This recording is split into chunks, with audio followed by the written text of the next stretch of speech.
Magandang araw sa ating lahat. Ito may share ko sa inyo tungkol sa nire-repair natin na computer voltage regulator. Bali ang problema nito, switch. Ito po 'yon, nasunog. Yan po ay pinalitan na natin.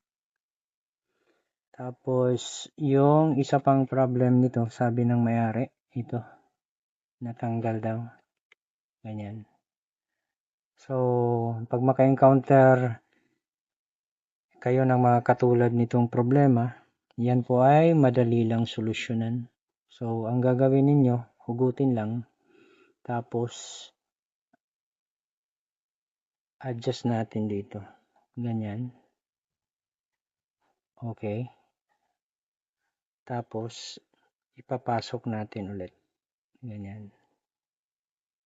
Ayan, ipasok natin ulit.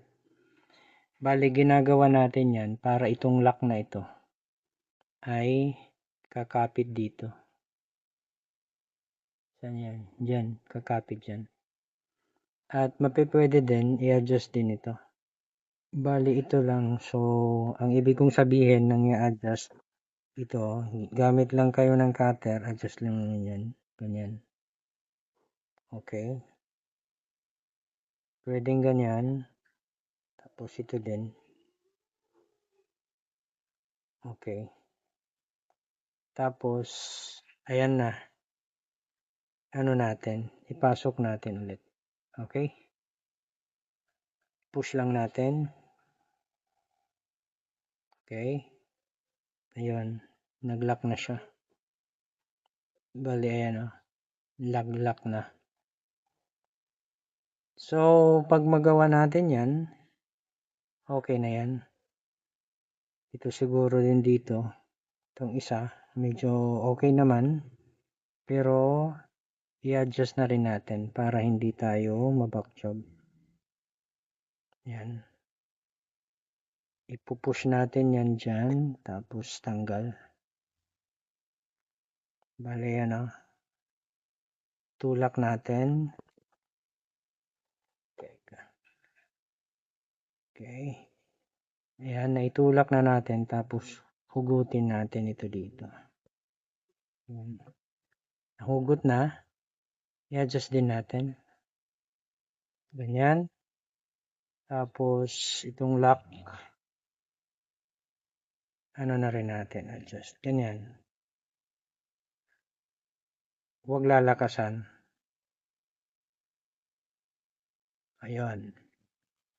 Tapos, ibalik na natin dito. Ganyan. Okay. Tulak lang natin. Ayan. Okay na yan.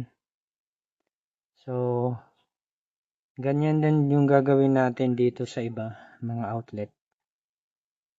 Ayusin din natin yan. Tapos, testing natin. Ito na yung ating ginawa. Inayos na natin yung mga natatanggal na contact ng chassis outlet.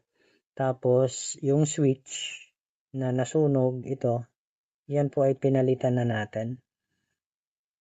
Ngayon, i-testing natin kung okay na yan.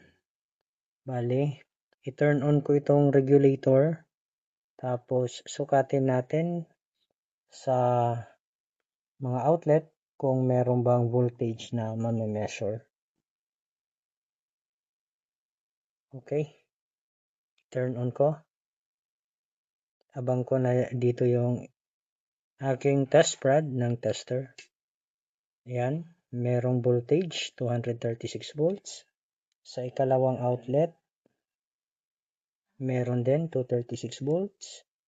At ito din, meron din 236 volts. Ngayon, sukatin natin dito sa may 110 volts sana. Yan, 112. So, yun lang ang ating ginawa. Bali, ang sira nitong computer voltage regulator ay sunog yung switch. Ayan. Tapos, naglo-loose yung contact o natatanggal yung contact. So, ang ginawa natin, nagpalit tayo ng switch. Tapos, inayos din natin yung contacts ng chassis outlet. So, hanggang dito na lang itong ating video tutorial. Kung nagustuhan niyo yung video, paki-like at share. Kung hindi ka pa nakapag-subscribe, maaari po lamang ay mag-subscribe sa aking channel at pakiclick na rin yung notification bell para updated ka sa mga bagong upload na videos. Hanggang sa muli, maraming salamat po.